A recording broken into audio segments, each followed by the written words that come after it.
How's it going, YouTube? Coming in today with another video, and today, guys, the video is going to be the Ycs Providence Breakdown. I did want to make this video. I do feel awful right now. It just happens after every event. I don't know, I just get sick. But I do want to make this video talking about some of the things that happened this weekend, some things to go over. So if you haven't already checked out my sponsors over on RW, Cloud, Gem, Arla, Imperium, Dragonshield, or Grimoire, definitely go ahead and do so all down below in the description. Subscribe to the YouTube channel if you haven't already. We're trying to hit 30,000 by the end of the year, and I appreciate all the support. And thank you all for coming up to me this weekend and saying hello. It really does mean the world, and it just pushes me to keep going. So thank you for that. And without further ado, let's hop right on into our first slide. Now, the first one, I'm going to be so upfront with you guys. This is probably the most stupid, irrational, and irritating conversation I've ever had with anyone. Every single time that I ask somebody why they cut TB11, I got crickets. And it's just because, like, they see people's deck list and they're like, oh, they must be correct, and they cut it. If you have a reason for cards to be in your deck list, they should be in your deck list. If you have no reason, like, I can't walk up to you and be like, hey, why is that in your deck list? And you can't give me an answer, it shouldn't be in your deck list. I think it's kind of crazy. I think MTP is fine to stay. That's, of course, fine. I think all the traps are fine. You can play them. It's fine. But I think that it's really odd that we're seeing, like, GWC not in the main deck. And we're also seeing, like, TB11 just not played at all. These cards are really crucial. And, yeah, you can still combo off of, like, MTP plus Rabbit now that we have the hair.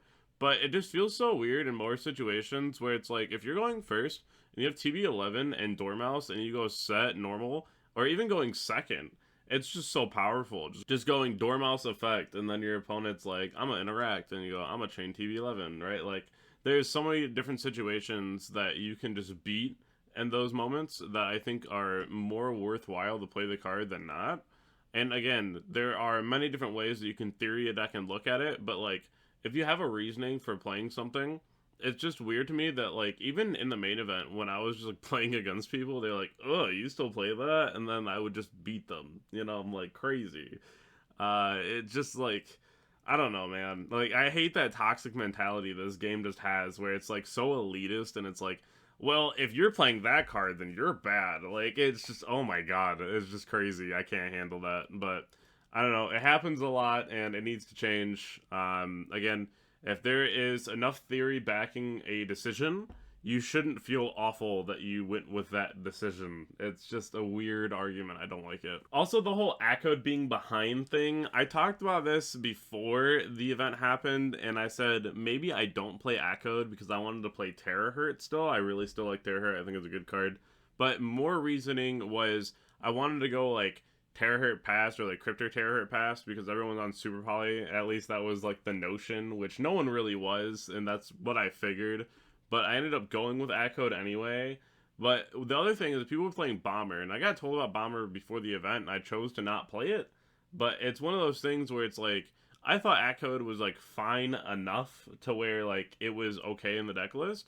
Did I still want this to be like Terahertz or something? Sure.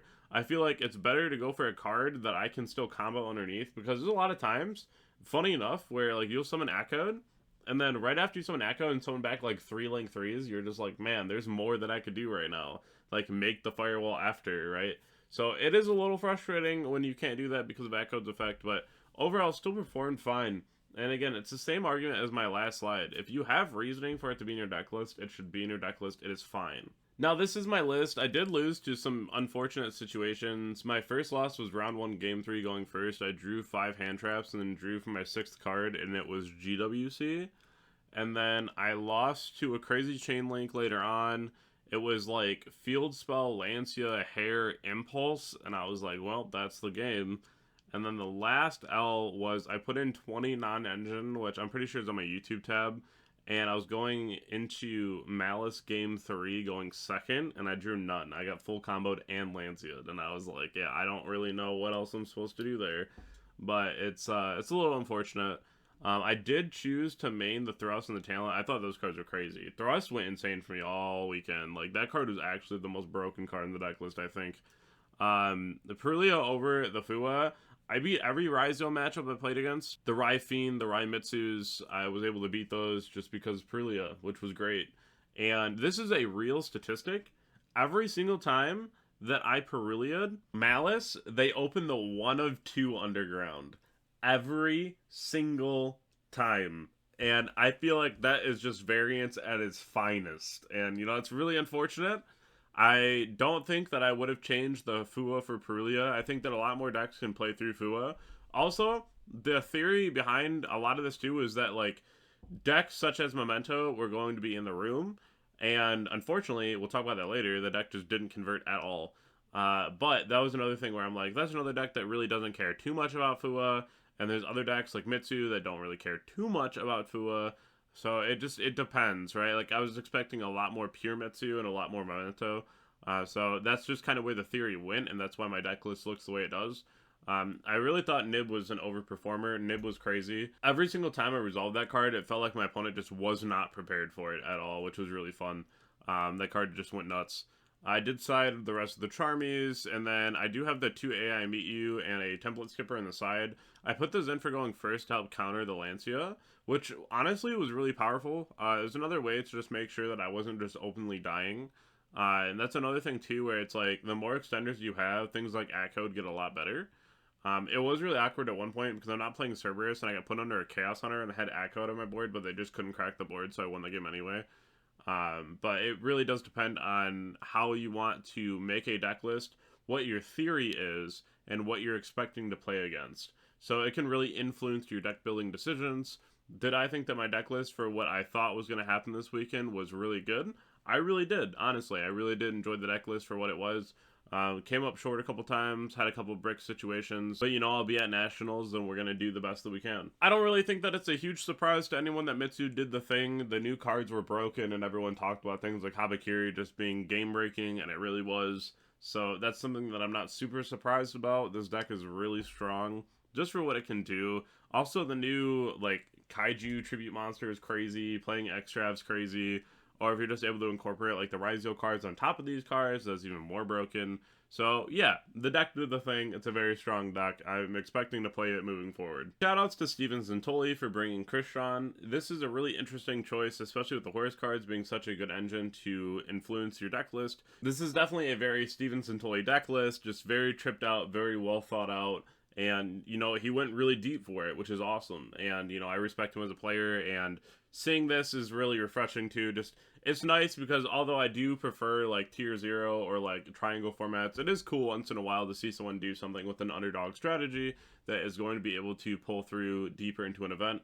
Plus, the deck's really cheap, so if you want to pick something up that's pretty good, you could pick this up too. So at this event, Memento became a Memento, which is kind of crazy. I don't know what happened with this deck or if people just stopped playing it, but this deck was just nowhere to be seen. I didn't even hear about it in the room, which is crazy.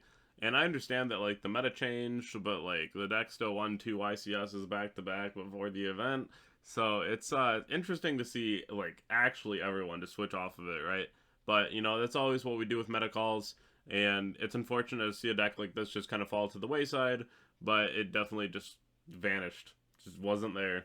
The last thing here today is going to be you need this, and it's really strong, and if you're playing Purge or Impulse, you realistically need to be playing at least one Song of the Dominators in your side with 2 Thrust.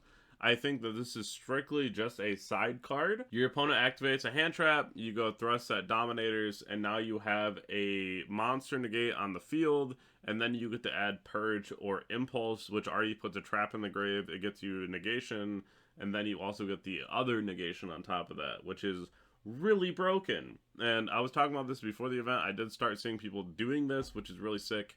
But the card itself is literally just a thrust target. Don't think about it like a hand trap unless you're playing like something really weird. It's literally just the same thing as going thrust at D ground, but you're setting Dominators because you get multiple interruptions off of one card. If you haven't already checked out my Twitch, Twitter, Discord, Instagram, or subscribe to the YouTube channel, definitely go ahead and do so, all down below in the description. And I hope that you all have a wonderful day, and I'll catch you all in the next video. Thank you.